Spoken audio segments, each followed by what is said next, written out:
Netcasts you love. From people you trust. This is Twit. Bandwidth for the new screensavers is provided by CashFly at CACHEFLY.com. The new Screensavers is brought to you by Rocket Mortgage by Quicken Loans. Rocket Mortgage brings the mortgage process into the 21st century with a fast, easy, and completely online process. Check out Rocket Mortgage today at quickenloans.com/NSS. And by Wealthfront. Wealthfront is a low-cost automated investment service and the most sophisticated way to invest your money, whether you've got millions or you're just starting out. Visit wealthfront.com/NSS and sign up to get your free personalized investment portfolio. That's www.wealthfront.com/NSS. Living on fake Mars, Arduino-powered laser tag, and starting a Makerspace. Live from Twit Studios in beautiful Petaluma, it's the new Screensavers! Woo-hoo!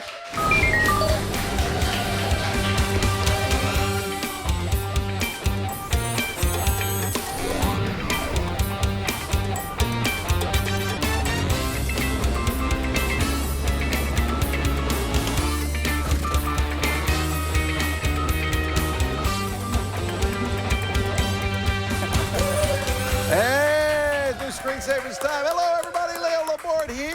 Aaron Newcomb there. Hey, guys. Hey, Aaron, what is your shirt? That is cool. Yeah, this is Boba Fett. But it's actually made out of all Boba Fett's paraphernalia. So you got his spaceship up here, you've got his rocket guns. There's no Boba Fett, just his stuff. There's no Boba Fett, it's just his stuff, but it looks like Boba Fett. It's one of my favorite t-shirts. Oh, I get it. Yeah. It's like his helmet. It's like his helmet. Made out of stuff. It's made out of his actual accoutrement. You are strange. You are strange. You know, this is yesterday was the 50th anniversary of the debut of Star Trek. Yes, isn't that awesome? 1966.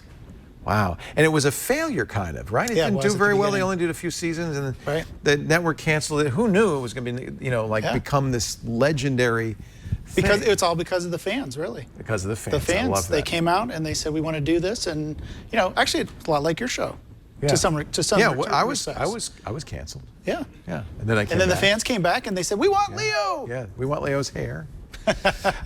This is actually appropriate because we're going to be talking to, we talked a year ago to a couple of scientists who were going up a mountain in Hawaii to simulate Mars. They were going to live in a habitat for a year. They did it successfully, and they've just come down. We're going to talk to one of the scientists who's just completed a year simulating a Mars mission, which is awesome, the High Seas Project. And you're a maker. I know you run the Benicia Makerspace. We're going to have a maker project. You just saw Robert, actually, from Winnipeg. He just did the show open. He's actually he's a laser tag guy. He goes around doing laser tag, and he has built his own Arduino Mega-based laser tag station. That's so awesome. So I guess the guns had this capability. There's Robert. The guns had this capability, but they didn't surface it. You had to flip switches on the gun, so he's got something that just interfaces with the protocol. Yeah. Brilliant. It's brilliant really stuff. cool. Really cool. Can we play? We can run around and shoot each other? All right. That'll be fun. And you're a CNC expert. I don't know anything about CNC machines, but we do have a call for help from a viewer who wants to know how to use them. I think you're the right guy. We'll talk all about it. So speaking of space, a sad week for space. Elon Musk's SpaceX had its biggest setback to date, a setback that impacted Facebook too, because it was the first of their Internet.org satellites, a $200 million satellite sitting atop a SpaceX rocket. They were running through tests, and this is the rocket. This is amazing. By the way, unmanned, nobody was hurt. Oh. And apparently some leakage of the liquid oxygen fuel exploded, and as they say, space is hard. There goes that $200 million satellite, and that's that. Doesn't your heart sink just watching that? I mean, here's this program with all this potential to reuse the rockets and save a lot of money, and when you see that happen, you just... Well, and it also brings back to me unfortunate memories of I think it was 84, with the Challenger disaster. You just, the last thing you want to see. Now, they were just testing. They weren't even ready to launch, but that's the end of that satellite. And I guess they'll make another one. Yeah, it's sad. It really is. Yeah, and I don't, you know, it's not clear, although my sense is it's actually a fairly big setback for SpaceX, but you know Elon, he's not going to say, oh, that's bad news. He's going to bluff his way through it, but I have a feeling it's fairly serious. I think so too. Yeah. Well, there's competing groups here, Right. that want to do this. So the good news is it's not just him. There's other folks. So, you know, maybe there's still potential for other people to come along and say, hey, we'll do it. It's where the future lies. And I know Elon will be back, and I know SpaceX is not down and out, but that's a tough situation. Sad, Fortunately, nobody was hurt. Another bad news, and this is bad news for Samsung, and more things blowing up. I just got an email a few hours ago, you can see it on my screen, from T-Mobile. Dear customer, Samsung notified us today they're recalling the Galaxy Note 7 due to a battery safety concern. T-Mobile said there have been 35 cases reported globally as of September 1st. They don't say, by the way, notice in this, what happened, but those phones apparently caught on fire. I'm not sure if they exploded, but lithium-ion batteries, as we know, are fairly dangerous, and apparently Samsung got a bad batch. They say not all the phones were affected. For instance, they're not doing the recall in China. Those phones did not use the same battery packs. The bad news is, first of all, they've sold more than 1 million of these. I don't know if anybody was hurt, but if with 35 explosions, that's sufficient. Oh, definitely. Especially after we had the hoverboard catastrophe, where they were essentially banned from the United States due to exploding batteries. The last thing Samsung would want is for the U.S. government to say, well, that's it on Samsung phones coming to the U.S. So they voluntarily halted all shipments, and then a couple of days later announced this recall. This is a Note 7, and you better believe I stopped plugging it in. Now, I haven't had any problems at all with it. But I haven't been using the fast charging. This is, you know, it's all speculation. We don't know if it's the battery pack or if it's this Type-C charger. It's a Type-C quick charge, which means, and that's always risky with these things, they're pumping a lot of watts into these batteries. And of course, lithium-ion, when overcharged, can swell, catch on fire, and in the worst case, even explode. Absolutely. So, and a lot of times, I don't know if this is the case here, but the battery packs that they use inside these phones, they have their own charging circuit built right into the battery. Prevent that. Right. But again, if you get them from a supplier where they had a bad batch, I mean, this stuff is small electronics we're talking about. It doesn't take much to get a bad batch of these things. And if you order them in the million bulk quantity, you could have a big problem on your hands. I think they did the right thing in recalling these. Absolutely. I mean, you have to do it, right? But what a hardship for them, and frankly, a hardship for anybody who bought a Note 7. And I have to apologize because I love this phone. I recommended this phone, and now some people are going to be caught with without a phone. So, but really, I would take it seriously. Bring it back. Samsung says we will replace it for anybody who bought it anywhere. In my case, I bought it from T-Mobile. T-Mobile says there aren't going to be replacement devices for 2 to 4 weeks. So you have 3 choices. You can bring it back to T-Mobile, and I imagine all the carriers will do something roughly similar. You can sign up and we'll let you know when the new Note 7 is available.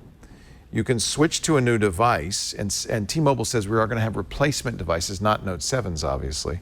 Or you can get a full refund. And at $850, that's not an insignificant amount. No restocking fee, no extra charge. They're going to rebate the entire amount. I'll probably get a full refund because I'm always moving on, and I hear there's a new iPhone coming this week. I hear there's a new Android phones. They're going to call it Pixel, I guess. Coming October 4th is the latest rumor. So I'm not in a hurry, but I'm sad about this because I really like this phone. Although, see how it's scratched at the bottom there? That did that. I don't know how it did that. I didn't drop it or anything. So you know what? Maybe I will just turn this back in. Might as well. Call it a day. Wow. Yeah, that really is too bad because assumably there's going to be a lot of customers out there that will go to another vendor now. So it's bad timing. It's very bad timing, especially with Apple coming out with their new products, like you said. They're going to go back and say, "Oh, I want that new Apple phone," instead of, "I don't want to risk a Samsung phone." It's always bad for a vendor when this happens. We're going to do live coverage of the Apple event. It's Wednesday. And we'll start at just before 10 a.m., probably 9:45. Megan Morrone and I and Andy Anako will be kind of doing what we always do, which is rebroadcasting the Apple stream and commenting on it. This Apple event is going to be very interesting. The latest is that, so I don't know what to believe. Remember, these are all rumors, but they come from the supply chain. So a lot of these rumors are leaked photos from the factory. Right. You can imagine if you're working for $10 a day and somebody says, I'll give you $1,000 if you get a picture of that new iPhone out of the factory. There's some incentive for these workers to figure out some way, and I'm sure the security's tight, to take a picture. So we've seen a few leaks, pictures of the body, and that's where that rumor that there'll be no headphone jack comes from, because those pictures, there's no headphone jack. Right. But they also have dual cameras, and the latest rumor is that Apple will not be releasing that phone on Wednesday. They'll not be announcing it. The rumor was there was going to be an iPhone 7, an iPhone 7 Plus, much like the 6S and the 6S Plus, and then a third phone, the iPhone Pro, that would be even bigger, maybe 5.7 inches, have dual cameras, and it's my belief, based on the pictures, that that dual camera phone is the one of the three that didn't have headphone jacks. So it may be all this storm and drang about headphone jacks were wasted because Apple doesn't come out with his phone. So this is going to be very interesting announcements on the 7th. Also very curious if they'll announce new MacBooks. They're rumored to have new MacBook Pros, new iPads. What else they'll announce? And supposedly a new Apple Watch too. Right. So. Yeah, this whole headphone thing has implications even for Android users like me, right? I don't use iPhones. I always stick to Android phones. But Apple's always been a trendsetter, right?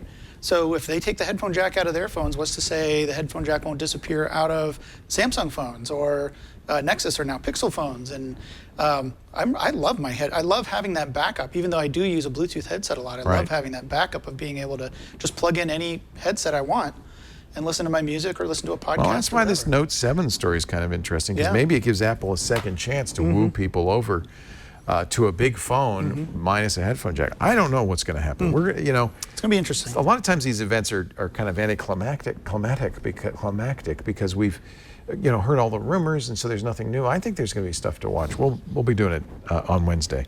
I hope you'll join us around 9:45 for our live coverage from the event.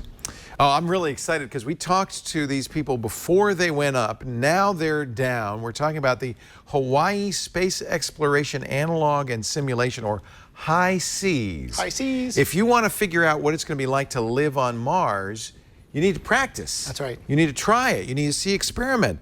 So joining us right now, one of the people who just spent a year 8,200 feet high on the slopes of Mauna Loa in a 12,000-foot space capsule. 6 people for 1 year. Andrzej Stewart, he's the chief engineering officer, the Scotty of the team. Hi, Andrzej. Hi there, and I just want to give a quick correction there. It's actually 1,200 square feet. So 12,000 would be rather luxurious. 1,200? You can't, that's 200 per person. So, wow. And is this what we expect a Mars habitat might be like? Certainly. I mean, in any space engineering, the more mass you send, the more fuel it takes to get there. You have to have enough that you can live and have enough room to work, but you want to minimize as well. So it was actually quite spacious. I mean, the dome shape makes it a very sort of open feeling inside. I mean, in the main area, we had a 2-story high roof just because of the dome shape. Oh, nice. Yeah, I'm looking at it. I mean, it looks like you're on Mars. Did you do walks? I guess you don't call them EVAs, but did you leave the dome? And we actually did call them EVAs just to sort of keep things as realistic as possible. If you notice there, we have a crew member in one of our simulated spacesuits. So we did go outside and indeed had to go outside. Part of the reason you would send a crew to Mars is to study the geology around the habitat. And so we simulated tasks like that. A couple of our researchers also had some experiments that they were running outside as well. And of course, like any complicated system, things broke sometimes, and some of the equipment was outside the habitat, so we'd have to go out in our spacesuits and fix those things. Now, when I think of, I'm glad we're showing these pictures here, because when I was thinking of Hawaii, doing this in Hawaii, I was thinking, oh yeah, we had how to do, luxurious. Yeah, we had to do these EVA walks, and we went down to the beach, Yeah. and you know, we had some shaved ice. Mauna Loa looks like Mars, doesn't it? It does. It actually does, though. I mean, this really looks. Is that why they chose this? Did they choose this specifically because it really did pattern kind of the geography that might be on Mars? That was a major consideration for sure. A contributing factor as well is this is a project run by the University of Hawaii, so, you know, keeping it local, of course. But yes, as you saw up there, it's very barren, very isolated. It's close enough to civilization that the researchers can access it when they need to, but far enough away that for a whole year we didn't have anybody messing with us up there. We literally were on our own. Wow, look at that. I mean, it really does look like shots from the movie. Yeah. Yeah, well, The Martian. The Martian. Yeah. Really incredible. Did you grow potatoes for food? I didn't. We did have a crew member attempt to grow potatoes. Unfortunately, those actually failed. I think it was due to some drainage issues they had with the setup there. So But we had a lot. Go ahead. Sorry, go ahead. Oh, okay, sure. We did have a lot of other fresh foods, though. Some of our crew members were growing things like chard, kale, lettuce, that sort of thing. These were very rare, so whenever we did have a small bowl of fresh food on the table, exactly, it was a very big morale boost. What's the first meal you had when you got out? We actually had some breakfast set up for us whenever we came out, and I'd been asking for some good Hawaiian pineapples. It's Nice. the best pineapple in the world. I didn't want to pass that up. Nice. And fresh is good, right? Fresh is food. always good, yeah. Did you lose a lot of weight during the time period? I did, but it was on purpose. The nice thing about not having restaurants is around is and having to cook your own food is you're having a good home cooked meal every day. It's probably very healthy, yeah. It was very healthy. We were exercising on a daily basis, so I started the mission at 195. I'm down to about 180 right now. I'm probably in some of the best shape of my life. What's your training, your scientific training? What's your background? My background's in aerospace engineering. So before this mission, I was a flight controller for interplanetary missions at Lockheed Martin in Denver. Neat. So flying a bunch of the Mars spacecraft. The Juno mission that just arrived at Jupiter a couple of months back, I had some work on that. And my main project was as a point and control engineer on the Spitzer Space Telescope. Oh, cool. That's really cool. And your team members, your 5 teammates, they all were scientists of some kind? For the most part, yes. I mean, sort of a wide spread of sciences, though. Our commander, for instance, was a soil scientist. Shay was a doctor and a journalist, so it was nice having a journalist on the crew as well to sort of document things as we went on. But just sort of a wide variety of skills on the team, which helps whenever you have such a varied amount of tasks while you're up there. Well, and similar to an actual away team would... Away team. I feel like I'm talking about Star Trek. But it is. You're kind of the... And I notice you're wearing a red shirt. I'm not going to say anything. It's actually burnt orange. Okay, that's safe. Yeah. Yeah. Well, actually, Hook 'em horns. Oh, and as soon as the horns came out, the Skype. Is that yeah. It's the red shirt. Okay, I apologize for that. My computer's down. Yeah. Part of, I guess, mission operations is adjusting to things as they happen. I'll start Exactly. Yeah. I like the hook 'em horns thing. Are Right. you a University of Texas alumnus, I'm guessing? Yes, sir. Graduated in 2005 with my undergraduate. Do you want to go to Mars? Absolutely. I would love the chance. That was part of my reason for coming on the mission, actually, was wanting to understand what it's like to be an astronaut. Whenever you watch astronauts on TV, they're doing very fun, very cool things. They're riding on rockets. They're wearing spacesuits and things like that. And that's the fun stuff, but the hard part is you are separated from family. You're separated from friends and things like that. And so I wanted to understand the whole job. And after this, I can still say I would be very happy to go to Mars. So we just had something go wrong, just here, right? What kind of things went wrong actually while you were in the dome? I mean, I noticed, obviously you guys are off the grid, you've got solar panels, you're trying to emulate things as much as possible. Like, did you have any emergencies, or was there a moment where we had, like, look, guys, we got to go call for help or something? Oh, certainly. And it actually helped to hammer home just how dependent on the systems the real astronauts will be. Sorry, just starting Skype back up on the computer here. I'm going off my phone right now. Oh, wow. See, there you go. This is an example. That's it. He's a Here's what you have to do. Yeah, you just got to work with it. You just got to work with it. That's awesome. Thank you. Yeah, it's we had network issues, so we would lose our communications with the ground, sometimes because of reasons that were out of our control. One time, one of our communications relays on the mountain on the opposite side of the island got hit by lightning, and we were out of communications for several hours. Probably the most dramatic one would be a problem we ran into about a month and a half before the end of the mission. We lost our main water supply. System stopped working. We stopped getting pressure to the water. So we had to go out to the tanks with buckets and pull water out sort of one bucket at a time in our spacesuits. And then eventually we were able to troubleshoot the system, found out it was a problematic filter that was preventing water from coming through. And eventually we got water back. But in the meantime, we were, couldn't shower for a couple of weeks. We were doing everything we could to minimize water. And this is awesome, though, because that's exactly the kind of thing that would happen. Right. And it's really, now, you said the University of Hawaii is doing this. Is NASA participating? Are they interested? What's their relationship to this? So the University of Hawaii are sort of in charge of running the sort of day-to-day operations of the project itself. NASA provides funding, and they also provide a lot of the research as well. Okay. So this is exactly part of the process of getting a manned mission to Mars that you would go through. Absolutely. This is something NASA is very interested in right now. We can design better spacecraft, but we can't design a better human being. And so, especially from a mental and a team coherence point of view. So this is something NASA wants to know about. They want to make sure that crews can survive 9 months in deep space, and then however long they stay on Mars, and then another 9-month cruise back, and be able to work together, deal with problems, and be able to be an effective and operational crew the whole time. So you were there 1 year exactly.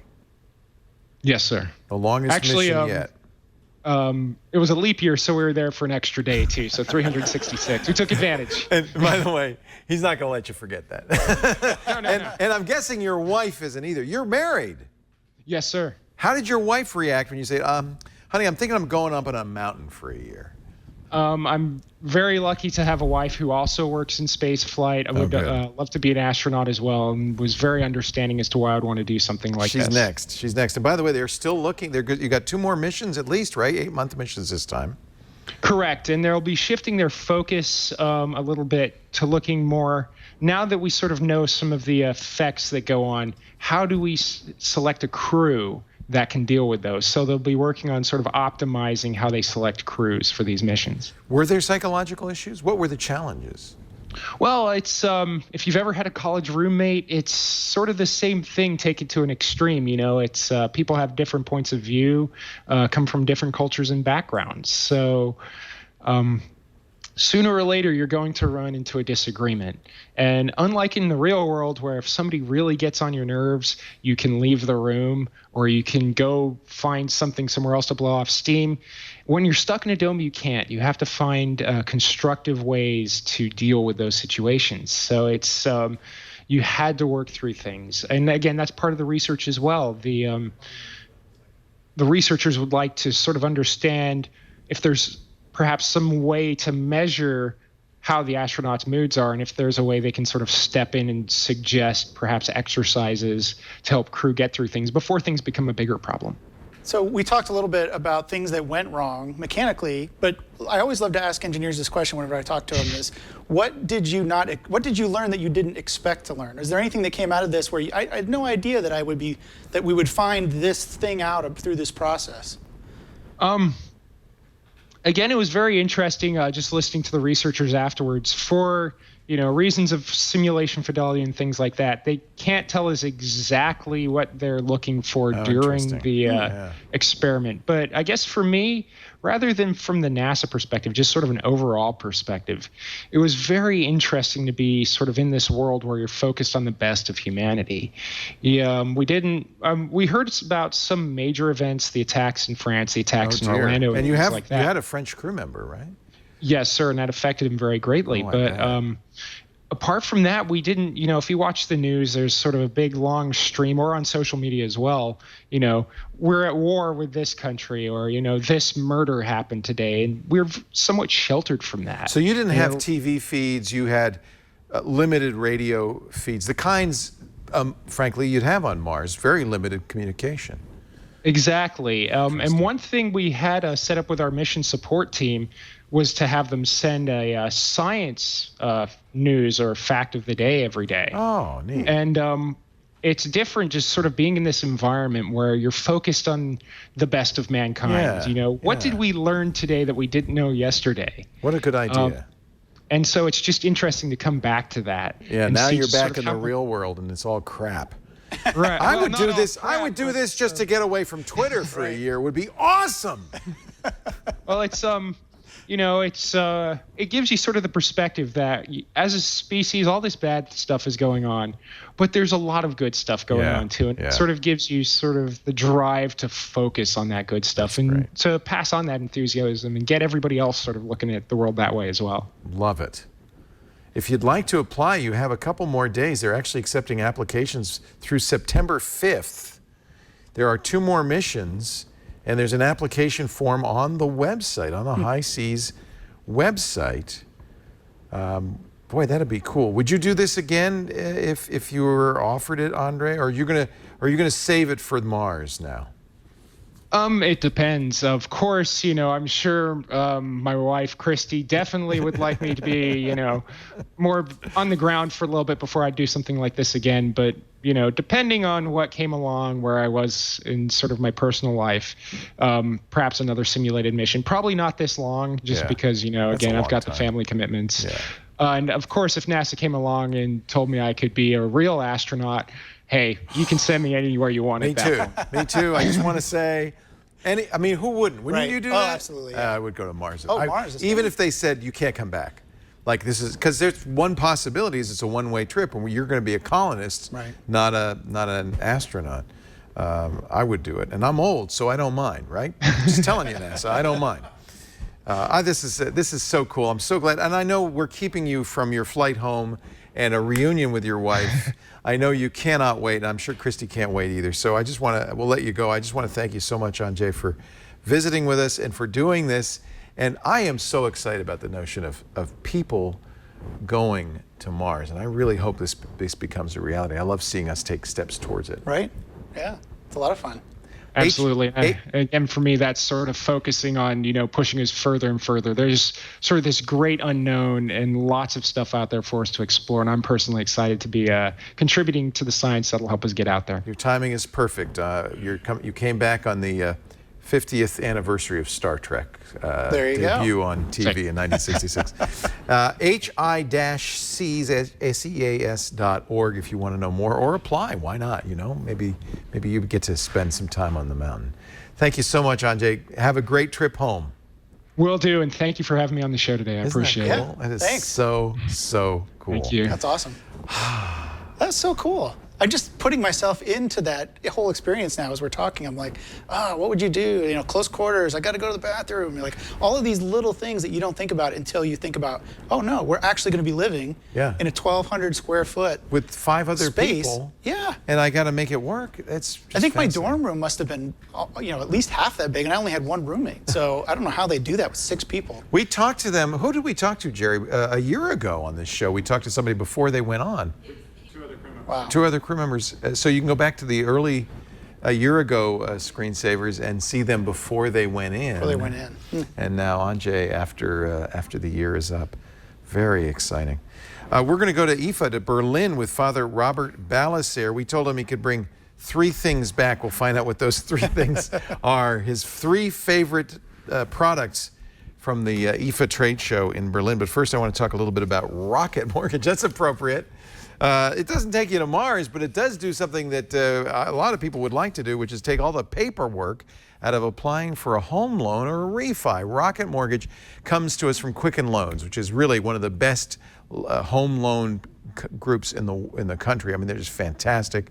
QuickenLoans.com/NSS if you want to know more. And they realize that there are a group of people, not everybody, maybe not your grandparents, but they're people like you who watch this show who are digital. They're comfortable with online, and they would like to apply for a loan completely online. And that's why they created Rocket Mortgage. I mean, you know, you ask mom or dad, they might say, no, I want to meet him, see him face to face. I want to know my more. But you and me, we don't want to get up from the couch.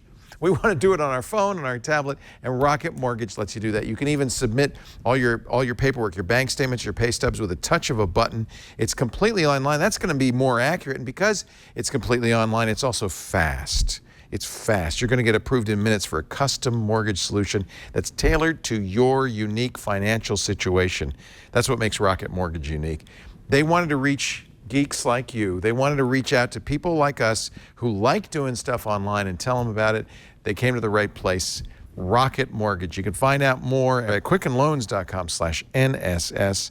That's Rocket Mortgage from Quicken Loans, kind of the best of both worlds, at quickenloans.com/NSS. They're an equal housing lender, of course, licensed in all 50 states, and MLSconsumeraccess.org, number 3030. To refi, to buy a house, to pre-qualify before you buy a house, this is the place to go. quickenloans.com/NSS. Bringing the home loan and refi process into the 21st century. Here it is. He went to IFA. He has come back. He came, he saw, he conquered, and he gets 3 things to bring back. Let's see what Father Robert brought back from IFA. Robert? Thanks, Leo. Now, we're here in Berlin, Germany for IFA 2016. Behind me is the entrance to a massive pavilion, very CES-like. Not only do they have all the different halls with all the vendors from around the world, but there's even a concert area where they had Germany's #1 rapper come yesterday. Now, it's not just a technology conference, it's really a fair. And I think we've captured some of the spirit of that fair in our Twit Live special. We could talk about the wearables. We could talk about the hoverboards. We could talk about the home appliances that we've seen, and there have been a lot of them. But I wanted to give you my 3 main picks, the things that I would like to take home with me today if I were to board a aircraft for, well, Petaluma, California. The first one has to be Acer's new ultra-thin and ultra-powerful notebooks. They've got the Swift 7, which is less than a centimeter thick. It's lighter than a MacBook, more powerful with a Core i5, and, gives you all-day battery life. It might even replace my S7. The other product that Acer had was their 21-inch curved screen notebook. It's got an Intel Core i7 with 2, not 1, but 2. NVIDIA GTX 1080 GPUs. This thing absolutely screams, especially once you add the eye tracking, which allows you to control, say, a game character without ever touching the keyboard. Now, it wasn't all desktops, laptops, and power. We also stopped by Samsung and we took a look at their new Gear S3 smartwatch. That thing is amazing. It's exactly what the Apple Watch 2 should have been. It's a little bit larger with a wider bezel, but for that little extra size, you get a much better battery life, up from 12 hours or even a day to 3 to 4 days. They've even included a feature when you get down to the last 5% of the battery where it switches off all the features so that you still get a watch for the next 12 hours. They've also built in Bluetooth and a GPS tracker so you don't need your phone. And speaking of not needing a phone, it has a cellular radio so that you can untether. Again, Samsung's upping their game with a little bit of wrist wearable action.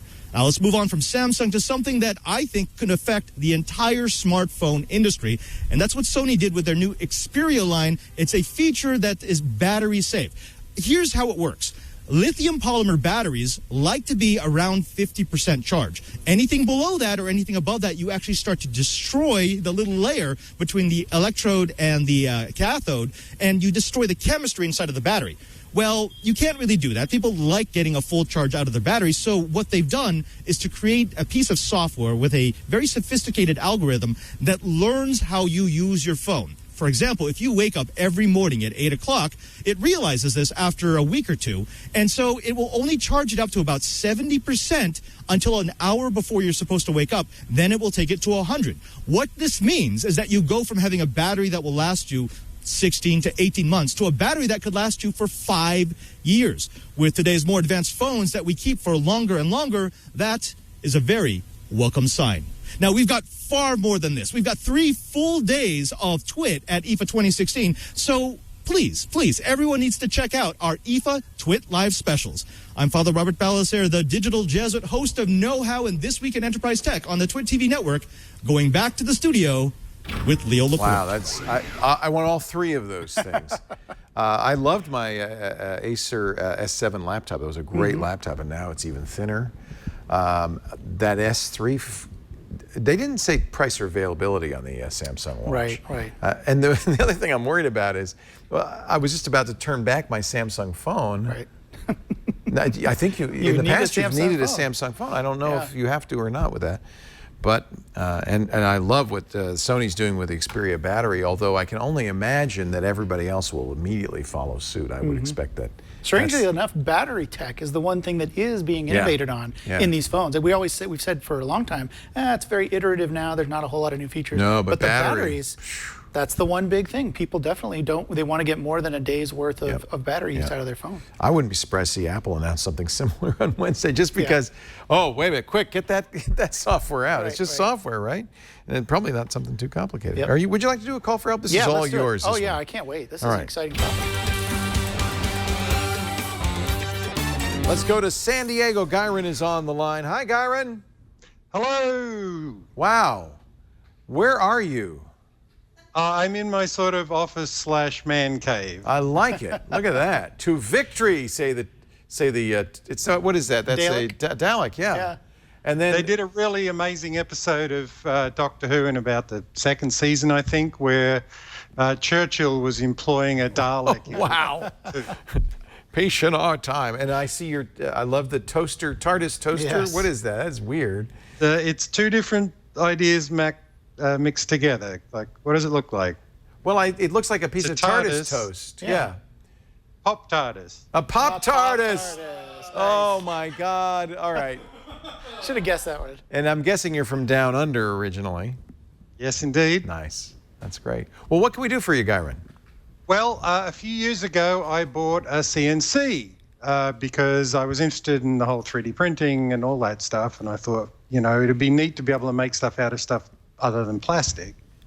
So how hard could it be, I thought. So here it is. It's a My DIY CNC.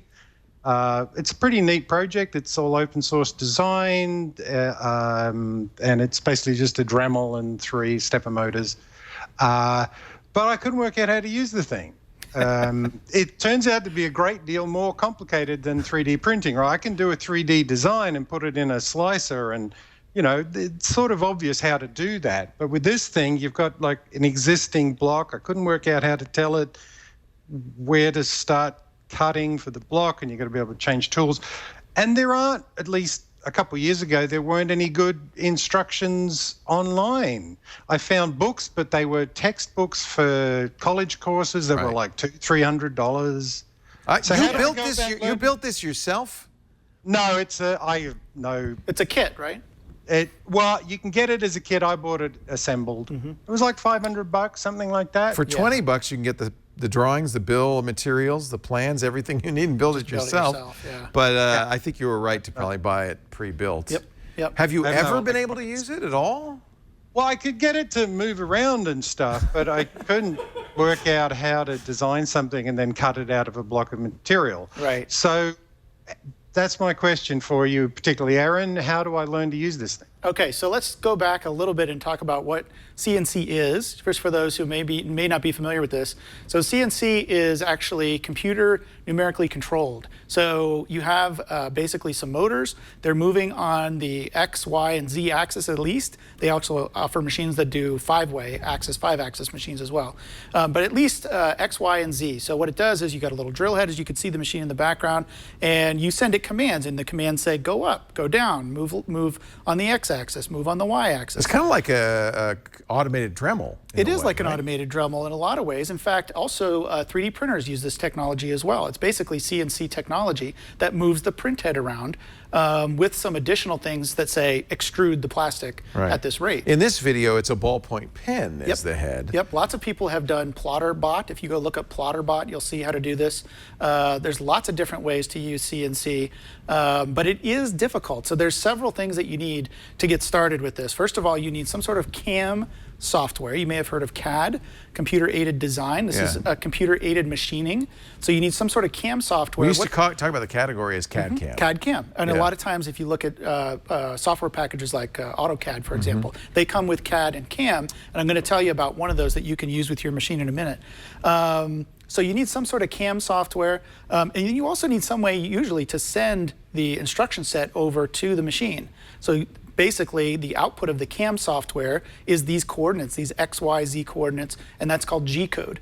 And then the G-code is what you actually send over to the machine, and the machine uses that to know where to move, how to go up and down, how much, how far, how fast, all of that kind of stuff.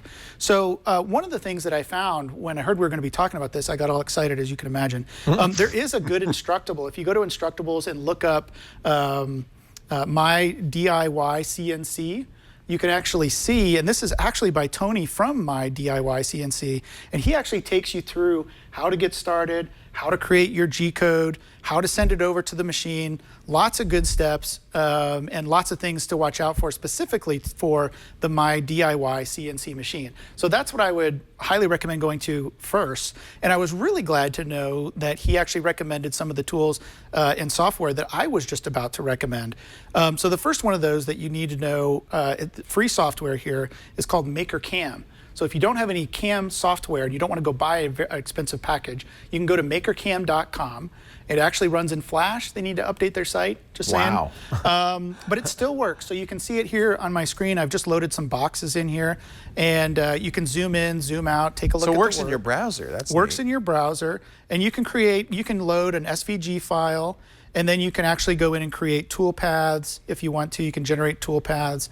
And does this output a file that then the DIY CNC would be able to use? So this would output G-code. And then you take that G-code file and you use your tool to upload that to your My DIY CNC machine or Shapeoko or whatever you have. And it could be as simple as that. That's one way to go. There's also some inexpensive paid packages. So MeshCam is one that a lot of people use. I think it's $200, $250 actually for the basic version. This will do you just could about... try before you buy. You can try before you buy, which is always good, because this is more on the expensive side. But if all you need to do, if you already have a CAD program and you just need a CAM program, maybe you're using some simple CAD stuff like Tinkercad, something like that, and then you just need to get the CAM part of it done to upload to your machine, you could use MeshCam. That's always a good option. Would it be worthwhile starting with something like a ballpoint pen just to see if you can get it to do something? Absolutely. Yeah, in fact, that's what a lot of, if you go through, for those of you that have Shapeokos, you'll know this, or people looking to get into this, Shapeoko actually recommends that you load your, where you would normally put the Dremel tool, you actually load that with a pen and then go right with it and see if you can see what happens. And that's the biggest recommendation I have for anyone doing this. Try and try and try again before you actually cut anything with your tool, because lots of stuff can go wrong here. If it goes down too deep, if you're trying to go through too much material, you can burn out all that stuff. But the tool that I would recommend, which does both CAD and CAM, is called, it's from Autodesk, and it's Fusion 360. So this is what we teach people how to use at our Makerspace. This does CAD and CAM. So here's a CAD model that I did of a little cover here. And if you want to go in and do the CAM part of it, you can just go and change it to CAM mode. And now you can go in here and set up your tool paths. You can do, for example, if I wanted to drill out these holes, I'd just select drilling, hover over this little hole here and click it. Maybe I want to drill both of those out, and then go over here and say okay, and it's going to ask you, okay, like you were mentioning, it's going to say, okay, what type of tool are you using? How big of a bit are you using? And then it outputs that G-code file I mentioned before, again, so you can send that directly to your CNC machine. This is what I would recommend actually starting with, because you can do your CAD, you can do your CAM, and this thing is free for hobbyists and free if you're in education. So the only time this isn't a free tool is if you are a company, right? If you're doing this to make money for something, then you actually do have to pay for it, but it's still not that expensive. It's a great little tool, and I would highly recommend checking this one out. Does that run on a Mac? Yeah, it'll run on a Mac, it'll run on a PC. And the nice thing about it is it also uploads automatically by default, it uploads your design into the cloud. So then if you have a desktop at home, a laptop at work, or if you're going to like our Makerspace, we have this program loaded on our PCs. So I can do all this work at home, and then when I want to go run the G code on the CNC, I don't even have to bring my laptop with me. I just go to the Makerspace, log in on my account, all my files are there, and I just output my G code and spit it out to the CNC machine. And away you go. Tremendous. So that's my recommendation. Have you done 3D printing, Aaron, or is this?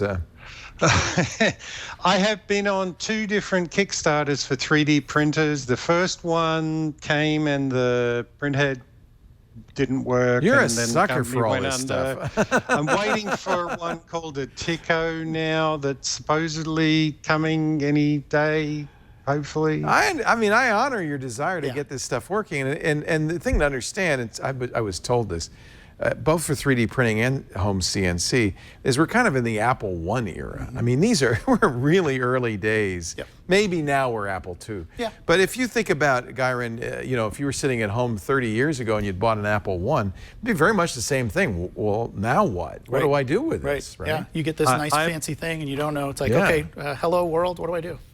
I'm old enough that was me. Oh, there you go. Well, I'm glad you haven't lost your intrepid spirit there, and you're still trying stuff. And it's kind of, I think when you understand that, it's not as frustrating because you understand, well, okay, this is the Wild West. It's rough. It really still. is, yeah. I mean, of course, that there's big commercial machines, right? They've been around for a long time. We've got one in our Makerspace. It's huge. It takes custom G code. It does all this stuff. Fairly foolproof, but you kind of have to have a degree in how to use it. So those machines have been around for a long time, but what's new is this hobbyist grade. Right. Build it yourself, do it yourself. Right. You got a Dremel and you've got a couple of motors, you can basically build one of these things yourself. So that's definitely what's new, and it's a little bit of trial and error right now, but you'll get there. I think it's cool because 3D printing is additive. You're building something up. Right. And CNC is subtractive. That's right. You've got a block and you're taking stuff out. So I think the two together make a lot of sense. Really well. Yeah. Absolutely. Does that app come with some tutorials and things? Thank you for reminding me. That's exactly what I was going to say. The other reason I recommend this, so the same way I recommend a Raspberry Pi over some other platform, is their community around it is great.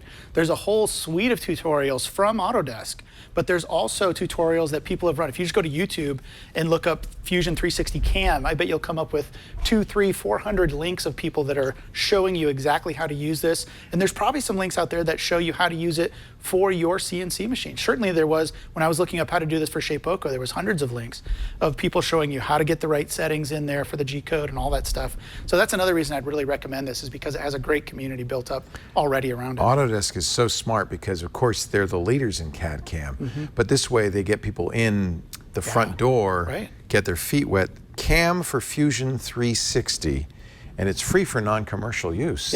Yep. That's great. Sounds like the one to start with. The one I recommend. Yeah. Absolutely. Does that help, Gyron? Thank you very much. Yes, that's tremendous. Yeah. All right. You called the right place and happened to pick a very good time to ask. Thank you, Aaron. You bet. Take care, Gyron. If you want us to answer your tech questions, next week Ron Richards joins us. In 2 weeks, it's Frederick Van Johnson. So that means we could talk about Android, we could talk about photography. Here's how you get your questions on the air. Need tech help? The new screensavers are here with answers. Email your tech questions to newscreensavers@twit.tv. Megan Morrone is coming up in just a little bit as we enter a new school year with an app to help you keep tabs on your family. And we're going to play laser tag in just a moment. But first, I want to tell you about saving for your future.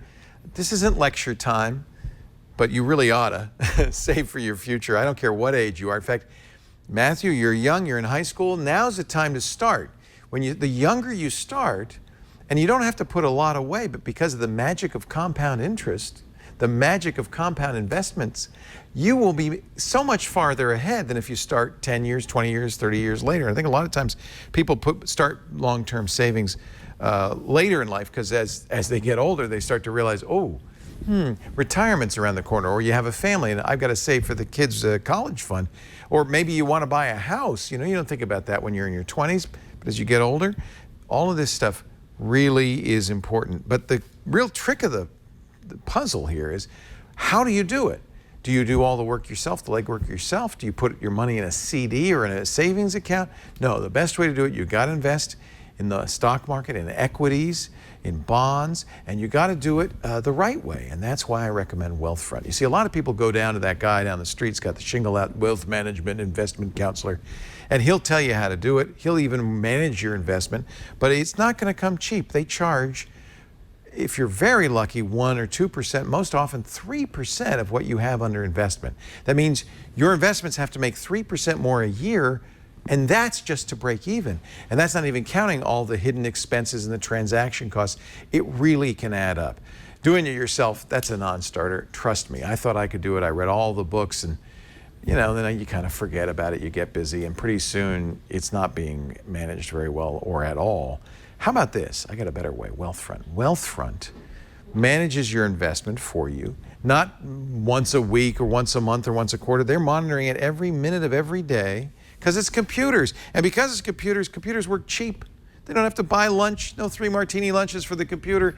They charge you 1/4 of 1%, not 1, 2, or 3%, but 1/4 of 1% a year. You're also getting a smart computer because they've built in all those books I read, learning how to invest in the market. In fact, they've got investment advisors on their panel, a total of 200 years of investment experience, more than 16 investment books, like Charles D. Ellis, the author of Winning the Loser's Game. That's in its 6th edition now, 500,000 copies in print. Or Burton Malkiel, I loved his Random Walk Down Wall Street. These are time-proven strategies that can be done automatically by a computer for making your investment optimize, grow as much as it can, not just by properly investing it for your tolerance of risk and your long-term goals, but also managing it so that you're completely rebalanced and diversified appropriately. They use modern portfolio theory and Nobel Prize-winning research to make sure that your investment is nurtured as best it can. They're even doing things like minimizing your tax bill with something called tax loss harvesting. Ask the guy down the street if he does tax loss harvesting. He'll go, yeah, I can do that. Sure I can. Wealthfront just introduced 529 college savings plans. These are great after-tax investments, kind of like a Roth IRA, but for higher education expenses for your kids or your grandkids. They've got $3 billion in management now and growing every day, and that's because it really works. In fact, I got to tell you, Wall Street's terrified by these guys because they've got it down and they've got it so affordable. You've got to check it out. Now, I'm not asking you to invest today. I want you to go to wealthfront.com/NSS. Read up on it.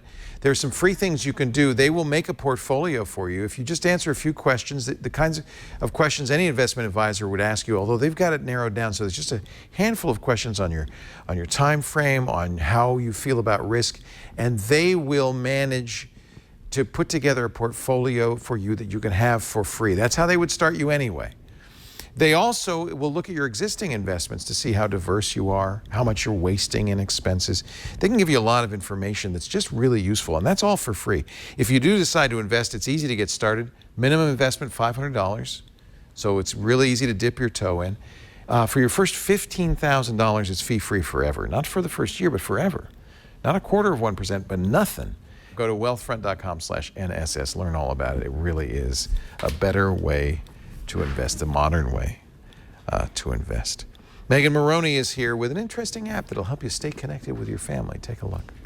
I am Megan Morrone, and I host Tech News Today with Jason Howell every Monday through Friday, and I host iOS Today with Leo Laporte every Monday. And today I have a hack for all you helicopter parents out there. I know you're out there. So how many of you are familiar with this scenario? Your child has recently gone off to college, to high school, or even to middle school, and they've suddenly forgotten that you enjoy keeping in touch with them. You've tried Skype. You've tried FaceTime. You've tried Facebook Messenger. Are you there? You've even tried Google's new video calling app Duo with that knock-knock feature that lets them see you before they answer the call. If they still won't take your calls, it might be time to start stalking them. With the Life 360 app, you can see where your children are at all times. You can get notified when they arrive home, and they can get notified when you arrive at work, if they might care about that. One of my favorite features is that you can also see how much battery life everyone's phone has. So if they use the, my phone ran out of battery, so I couldn't call you, you know that they're lying. Life 360 is great, even if you don't have kids. It works great for couples, too. The app is free on iOS or Android. Life 360 Premium costs $5 a month, and that lets you set up multiple locations, offers roadside assistance, longer access to historical location information, and some more stuff. Now, I'm sure I'm going to get emails about how creepy it is to track your own family, and I get it. It's a personal choice, which of course means that your child might choose not to accept your invitation to join Life 360, and that is when you'll have to secretly install the tracking chip. That's kind of like that comic in Harry Potter where the hands move around. I want to use that. I think that's cool. I'm glad my parents didn't have it. That's all I can say. Hey, we're about to play laser tag. Joining us right now, Robert Bontrager. He is a laser tag professional. What's the name of your company? It's blasterbattles.com. All right. Southern California. Southern California, but you're on your way up here for an event?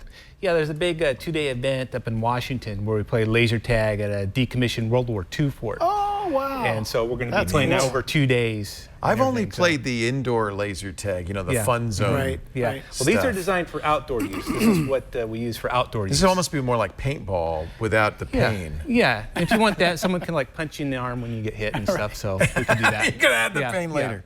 So you've been doing this all along. Oh yeah, this has been a hobby of mine for a long time. Fun.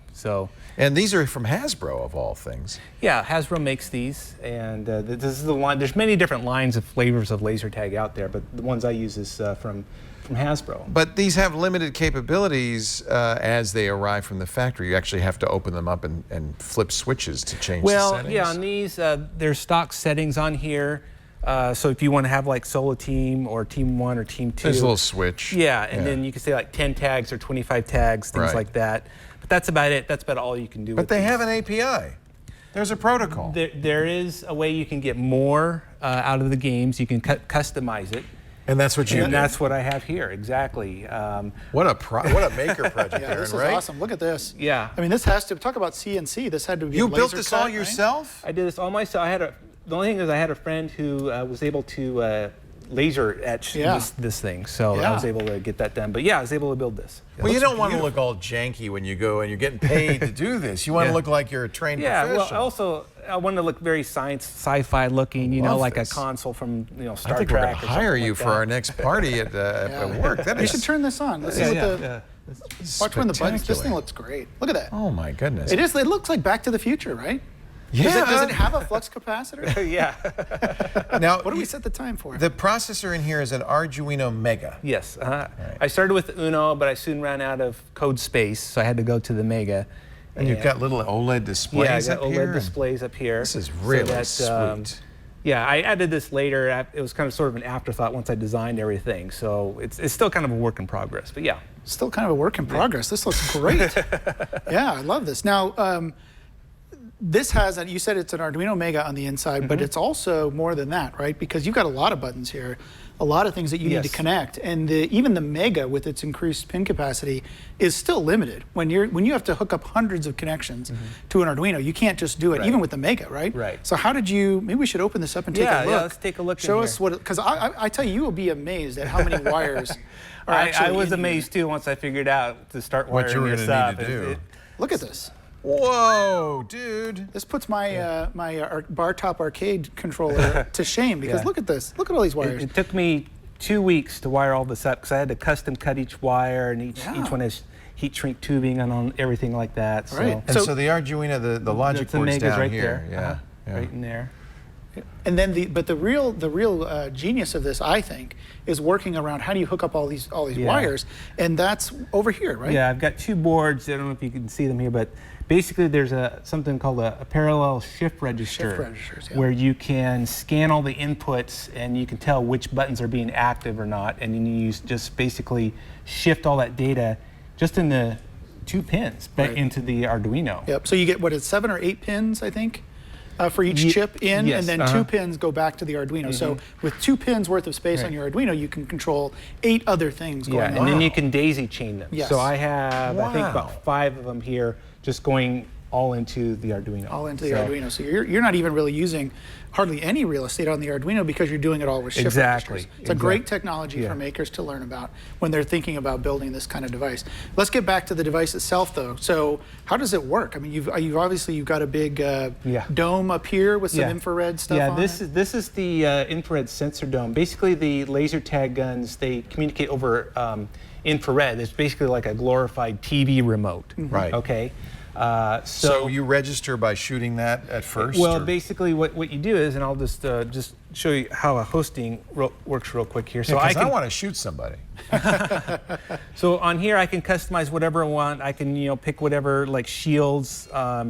Oh, this is so awesome. And stuff really like that. So you got to publish the plans. Actually, you can't because then you would put yourself out of business. Well, I'm using, there's a lot to this and everything. But basically, I just pick whatever game I want. So when I'm ready, I just start hosting.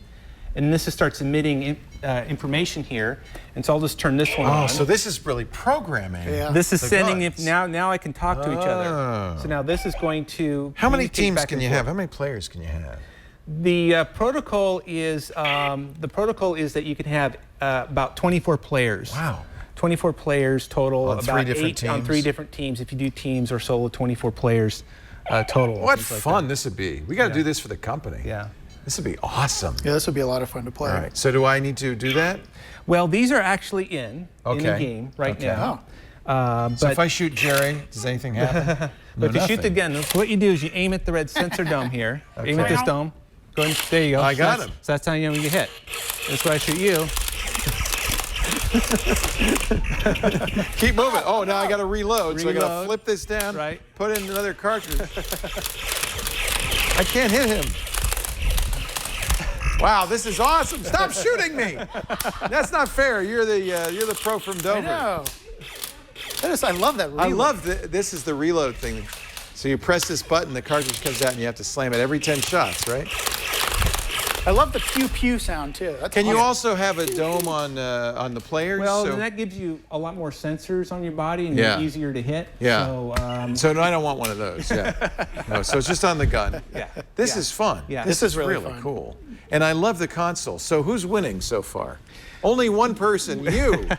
You. Well, it doesn't give real-time scoring data. Okay. Which is something that I would wish it would do, but it doesn't. Next it's not built generation. into the protocol. Right. But it's not in the protocol, so you can only do what these guns exactly. will let you do. All right. In fact, we were talking before about you putting a Raspberry Pi. I said, hey, you really ought to put a Raspberry Pi in this and run a database and a web server.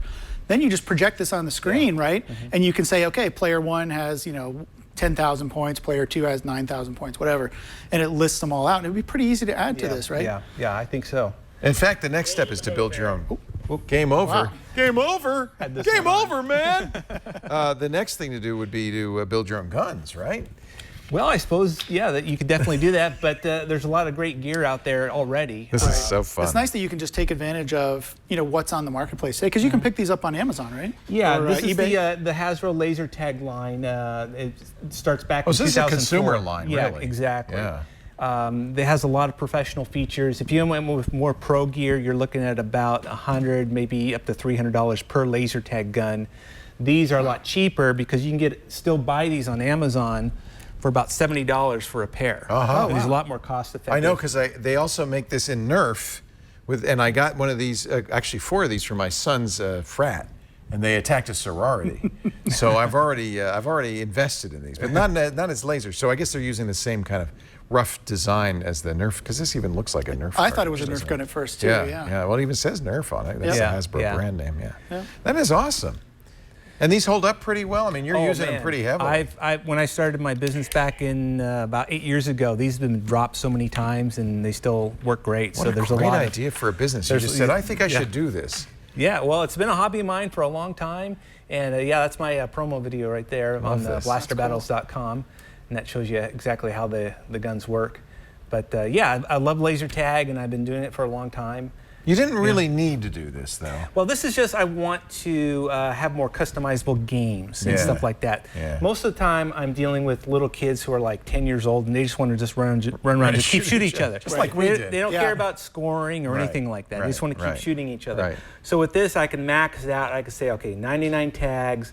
I can throw in something called slow tags, where after they only get hit like once every 2 seconds. Oh, so you can make it a little easier. Make for it the longer, the kids. games last, and stuff like that. So Oh, there's this a is lot really of different cool. things Look at all I that. can do with this. And I love that you put these button covers. The toggle switch covers. Those That's are great. so great. Yeah. That's Because so great. everything these days is like touch screen. Right. And so I wanted to have like this is physical good. buttons and things like that. This is good. When the laser guy comes to town, man, they get excited. You're like the music man. Yeah. That is awesome. So right now I got to think about how to keep the kids away from this. Yeah. I want to play laser. Just tag. electrify it. Yeah, It'll work there you great. go. Yeah. Robert Bontrager, he built this. He's not telling you how because he wants to own this for himself. But if you want to play these games, it's easy enough. Go online. And what is the site again? Yeah, my website is blasterbattles.com. In Southern California, I do mobile laser tag for different parties, school events, church events, weddings, things like that. Yeah. So. Oh, it'd be fun for a wedding. Yeah. Yeah. Why not? Give the bride this. Yeah, there you Right, go. right.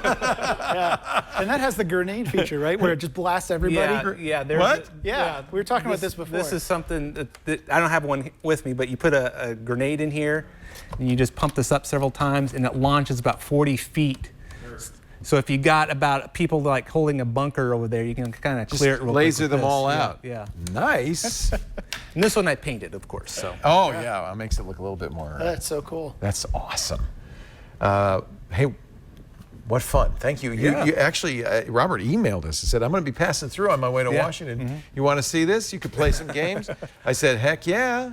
And this blows me away. That is a work of art. Yeah, Well, it really is. I originally had the idea, I wanted to, I don't know if you're familiar with Artemis. And so I wanted to make a console for Artemis, like I'll break out all the different stations for that. right. I didn't have the time, so I just had the idea for laser tag and built this for that. So. You going to do more things like this? Well, I'd love to, but there's this factor of time and things like that, and then you got other responsibilities. So, but yeah, I was able to justify this for my business. Nice. Right. Robert, Great work so far. Yeah, thank you. really nice. Awesome. Did you use a Makerspace or do this all in your own house? I just did this all on my own. Anything I couldn't figure out, I just went on YouTube and just did a lot all of there. research, and It's all there. it's like, oh, okay, that's how that works. Yeah, this would be a great project. This is great. for Great them. example of what we link this back Love into the that. other segment, Yeah, right? I mean, that's this is the what you same can thing. do It's a CNC tool, with. right? You Yeah. could do that with a CNC machine, just like we talked about, or you could laser cut it, which uses the same principles as CNC. So, Right. Very really nice. good example. Yeah, yeah. Robert, or it helps thank to you have for a friend joining who us. has a laser cutter. Always Have him useful. do You it. go. Yes. Everybody should have a friend with a laser cutter. Absolutely. He's the most popular there you guy go. on the block. Thank you, Robert. Appreciate Okay, it. thank you. Yeah, go have a laser battle. Have fun in the. This is so cool. I love this. Have fun in Washington State. Okay. All right, the mailbag's coming up, but Frederick Van Johnson will be our co-host in a couple of weeks, our favorite photographer. He shows us another tool he always keeps in his camera bag. I'm thinking I should bring this one on our next trip. Watch. Hey guys, I'm Frederick Van Johnson from thisweekinphoto.com. I want to show you a cool product that I have in my camera bag pretty much at all times, and it is this little guy here. It's called Gripped. It's from a company called Gripped, and what it is it's a little machined aluminum mount that can slide on any tripod that you then put any size phone in, so that you can basically stabilize the phone and clamp it to stuff. It is indispensable if you're doing any kind of iPhone type photography. It's magical. It feels like it's made to actually go sit on the moon or something. It's never gonna break or anything, especially if you're using it responsibly. So definitely check it out. It's called Gripped, G-I-R-P-T. My name is Frederick Van Johnson, and you can check me out at thisweekinphoto.com. I always bring a monopod with me, but I never have the right adapters to get all the different kinds of phones I use. Right. That would be, I'm going to get perfect. one of those. That'd be a great idea. Yeah. Are you ready for the mailbag? Can Let's you do it. believe this show is gone already? What's goes so about like quick. that? Aaron Newcomb, always wonderful to have you. Let's roll in the mail thing. When this is up, that means there's something in the mailbox for the mail carrier. I'm really to take nervous. One of these days, they're going to put those spring snakes in here. It's going to pop out, and I'm going to scare it. I'm going to scream like a child. But not this time, buddy boy! All right. Here we go. Here's some mail, and I think all of these are for you. But let's start with that one. Start with this one. Let's see. All right. This is a goodie, but a shorty. A shorty, but a goodie. Shorty, but a goodie. This is from Greg. He says, we have a new principal and she wants to start a makerspace in our elementary school, pre-K through 5th. Any suggestions to get us started, ? Wait a minute. preschool, kindergarten, Pre-K. Makerspace. Yep, pre-K through Don't fifth. give 4-year-olds CNC machines. that's just trouble. Yeah, there's a lot of things you actually can do. And actually, I've been talking to Greg in a separate conversation. It's so funny that this came up for this show. But the very first thing that I told him was make sure that they fully staff the position. So this even goes before you even start thinking about, oh, let's have 3D printers, let's have CNC machines, let's do welding with pre-K. Probably not a good idea, by the way. Before you do any of that, work with your administration to make sure that it's a fully staffed position. This stuff doesn't happen by itself, and I can tell you that because I founded a Makerspace and I run a Makerspace, and it is a ton of work. This gray hair ain't for nothing. So make sure that you fully staff it. Don't let them leech off the librarian or take, one of the guys that's doing PE over and try to make it all work. It won't work. You want somebody really with experience, somebody like you, yes, with somebody real with experience, somebody with time on their hands. As you mentioned earlier, this stuff doesn't run itself. It's not in the mode yet where you especially can with set it little and forget it. kids. You don't want the classroom to come in there and the teacher's going, oh, don't touch that, Jimmy, don't touch that, Billy. You need somebody who really can teach them safety, teach them how to use it. Teach them how to use it. And we've had 9 or 10 elementary and middle school schools just in our neighborhood come in to see what we're doing. Nice. And they take a look and they say, oh, yeah, we're going to have to put some money in the budget for somebody to do this because it's really tough. Now, that being said, once you get that done, there's all kinds of stuff that you can do. One of the easiest things that you can have in stock in the classroom, ready to go, is some soldering kits. You can actually, we've taught 5-year-olds how to solder. You can do it with just a little bit of supervision. So the first thing I'd recommend is having some soldering kits on hand. Just simple things to start teaching them about electronics. You could also go with a lot of these new kits now that are coming out on Kickstarter and other places, things like snap circuits. You could go with, I think you had him on the show as a friend of mine, Qubit. Oh, yeah. Do you remember Qubit? Jason Gao is his name. And he's actually focusing his successful Kickstarter towards education now because it's simple plug and play. You just plug little modules in. Maybe it's a servo or maybe it's a fan that goes off or something like that. And the software is really easy too. So maybe not for kindergartners, but 4th and 5th grade could actually come along and program and make the light blink, when you put your hand over the sensor and things like that. And it'll really get the kids learning and it'll augment what they're learning in the classroom. And that's the ultimate goal, I believe, is to take what they're learning in the classroom and give them some hands-on experience so that they can go back home and say, hey, Mom, guess what I made? Take a look at this thing. And they'll be all excited about it. And then they'll remember what they're learning in the classroom. So the biggest advice I have is first, make sure that position is fully staffed and paid for by the school. Then start looking at these kits and paying for these things and bringing them in and using them. And I think that you'll be off and running at that point. Very good. Great advice. Yep. Our next question, and I have it in my hand, comes to us from Ben. What are your thoughts on Boxcryptor? Boxcryptor. I want a portion of my Dropbox to contain encrypted files, medical records, insurance cards, and on and on. I could, of course, do this by creating an encrypted disk image on my Mac and save it to Dropbox, but I need to be able to interact with the documents on my iOS devices. Any ideas? So Boxcryptor is an example of something that Steve Gibson coined the term P, pre-egress encryption. And then I encouraged him to not call it P, but Pi, pre-internet encryption. There we go. The problem with Dropbox, I love Dropbox. A lot of people use it. There are a lot of other alternatives, same idea, Box.com and so forth. In general, for convenience reasons, those companies do keep your keys themselves. So the ideal with encryption is that only you and the person you're sending it to can see what's in the file. That means, private keys using public key crypto. And that's not how these services work for a variety of reasons. For instance, it's difficult if you do it that way to allow you to share files, to have files in a variety of places. It's more difficult for them because they can't dedupe files, because they can't look into them. It's just a blob of binary data. But for your own reasons, you probably would prefer that. So Steve recommends encrypting before you upload it places like Dropbox. Then if you use a strong encryption tool, you have the key, they don't. Even if a rogue employee at Dropbox gets into your stuff, or lately we've been reading a lot about these databases of passwords escaping. Right. Dropbox actually had to change people's passwords by force because 68 million Dropbox passwords leaked out. They were salted and hashed.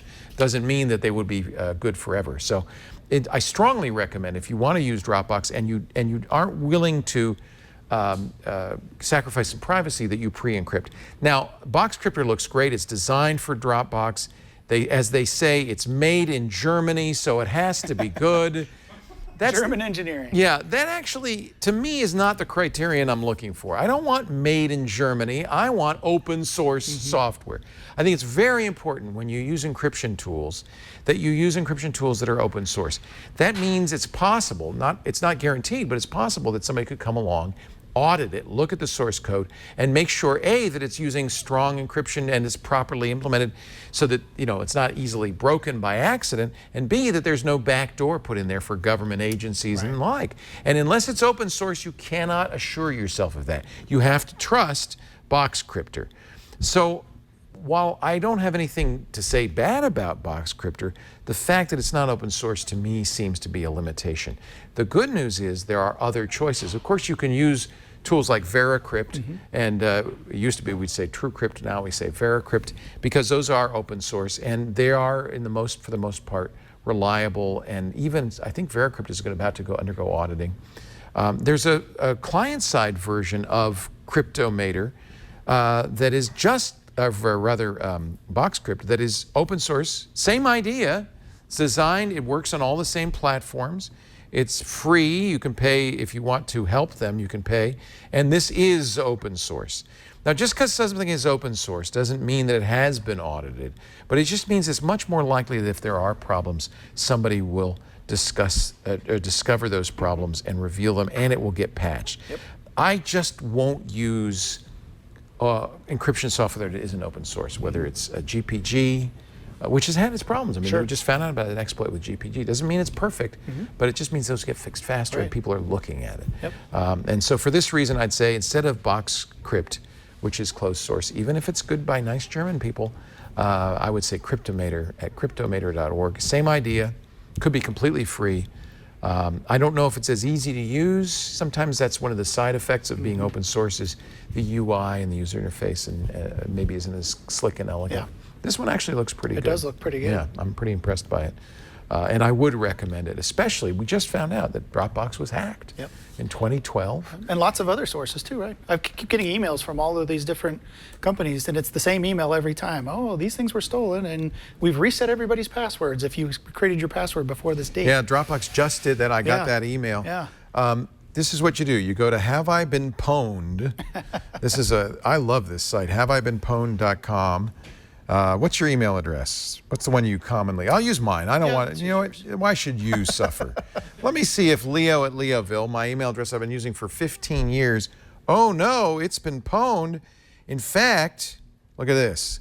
These are recent breaches that I had accounts on those sites with Leo at Leoville. That's how they find it, because the email address is never encrypted or rarely encrypted. And I got notified from all these too. The funniest one was MySpace. I haven't used MySpace in forever, but they were nice enough to send me an email. Now the good news is if you've changed your password, you will still show up here, but because it's only looking at emails, but at least you'll say, well, I'm okay. Look at this though. This is the thing that really scares me. The top 10 breaches. MySpace, 359 million accounts. LinkedIn, 164 million. Adobe, 152 million. That makes the 68 million people who are hacked at Dropbox kind of seem like a drop in the bucket. Right. It ain't, especially if it's you. Change your passwords. By the way, in almost every case, not Ashley Madison, not Ashley Madison, but in most every other case, these companies do the right thing. They're using hashed passwords and they're using salt, which means it's much harder. Just because if you get a salted hash, unless you have a junky password, unless your password's monkey123 or password, you're probably somewhat okay. But eventually they're going to crack those, even those. So do use a strong, long, random password. Do not duplicate your passwords and change them I would say every few years. I wasn't bit by that Dropbox because I had changed my Dropbox password just a couple of years ago. So even though I got the email, I didn't have to change my password. So yeah, I think, but if you'd been using Box Cryptor or Crypto, whatever it was, a Crypto Boxer, whatever the other one was, if you've been using that, you wouldn't even have to worry then, because even if they got your data, all they get is scrambled junk. So. Yeah, I don't know anything bad about Box Cryptor. I'm not saying that. I'm just saying it's closed source, and that to me is a. If you have a viable open source alternative, always use it. You should use it. It's good advice. Wow, what fun! Yeah, this was a great show, and thanks to you. I appreciate it. It's always fun when you're here. Thanks for having me. What you up to these days? So much fun. Anything to plug? I mentioned Benicia Makerspace, of course. So there's that going on if you're in the Northern California kind of area, looking for a good makerspace. We do all kinds of fun things at Benicia Makerspace. We call it, we usually describe it as a gym membership for the mind. So you can come out and on your own time, take advantage of all our tools and resources. Awesome. It's really nice. And actually, it's funny to see, I'll be at the Messe Center in Berlin in a couple of weeks with NetApp. What for? NetApp we have our Insight conference, we call it, NetApp Insight. And so when I saw that building, I had to chuckle a little bit. You're going to be there. So I'll be there in a couple of weeks. If by any chance you're going to that conference and you want to meet me or anything, just reach out. I'm on Google Plus or anything like that, or Facebook, and let me know. I'd be happy to make some time, maybe go grab some of that great beer in Berlin, and love to do that with you. So NetApp Insight, it's coming up. It's in Vegas, September 26th. Vegas first. And then in November, November 14th. Oh, I said that wrong. I got it backwards, actually. That's right. So we're going to be in Vegas. Same thing for Vegas, though. If you're in Vegas a couple of weeks, you want to meet up with me, let me know. If you're going to be in Berlin, middle of November, let me know that as well. We'll hook up one way or the other. That's Aaron's day job. And of course, you can also see him regularly on Floss Weekly. It's every Tuesday morning, right? Every Tuesday morning, 9:30. Yeah, 9:30 now. We let you get up a little later now. Yeah, for a while it was pretty tough. 8:30 it was pretty tough. Now it's like, 9:30. Yeah, I love that show. And Randall, who's been out, he's been a little under the weather. He's going to be back in a couple of weeks, which is awesome. We're glad to see Randall recovering fast. Thank you, everybody. Thank you, Aaron Newcomb. Thanks to our amazing team here, including, of course, Jerry Wagley and Tanya Hall. And what was that? And is that me making that noise? It could be me. Anthony Nielsen at the controls. What was that, Anthony? Thanks also to Kara Cole, who did a great job. She's our camera operator when we do the handhelds. And our newest intern, Matthew, welcome. It's nice to have you. Thanks to all of you for watching. We do the new Screensaver Saturday afternoons, 3 p.m. Pacific, 6 p.m. Eastern, 2200 UTC. If you want to watch live, be in the chat room at irc.twit.tv. But don't worry, as with everything we do here, it's on demand at twit.tv, in this case /NSS for new screensavers, and wherever you subscribe to shows. By the way, since we're in our new studio, and this is our second new Screensavers here, I do encourage you to get the new Eastside Studio t-shirt or mug or pullover hoodie. We've got them all for a limited time only at Teespring, TEESPRING.com/twit. We only do these for a month, and in fact, in 22 days as of right now, this offer will expire. We don't charge a lot for these. We sell them pretty close to cost. We make a little bit of money just to support the operation. You can even get mugs now with our new Eastside Studio logo. By the way, Anthony Nielsen did a nice job. I love that logo. Thank you, Anthony. Oh yeah, that's nice. Isn't that nice? Good job. Yeah. Yeah. We've got men's and women's t-shirts. We've got mugs, and we've got pullovers. Those nice hoodies. And the studios are beautiful. Yeah, it's getting there. We're getting close. I mean, we've, a little bit by bit, there's still some stuff to do, but we're inch by inch getting close. And I'll tell you what, except for the fact that you can't see the street in Petaluma out that window, it's pretty much the same. Pretty much the same. As the old studio. Thanks for joining us. We'll see y'all next time. And come up if you want to be on the show. I got to mention this. Traffic's bad on Saturday. I know. If you leave a little bit early from San Francisco, or if you're coming from the north, it's a snap. Email tickets at twit.tv. We'll put a chair out for you. Thanks for joining us. On behalf of Aaron Newcomb, I'm Leo Laporte. We'll see you next time on the new Screensavers. Bye-bye.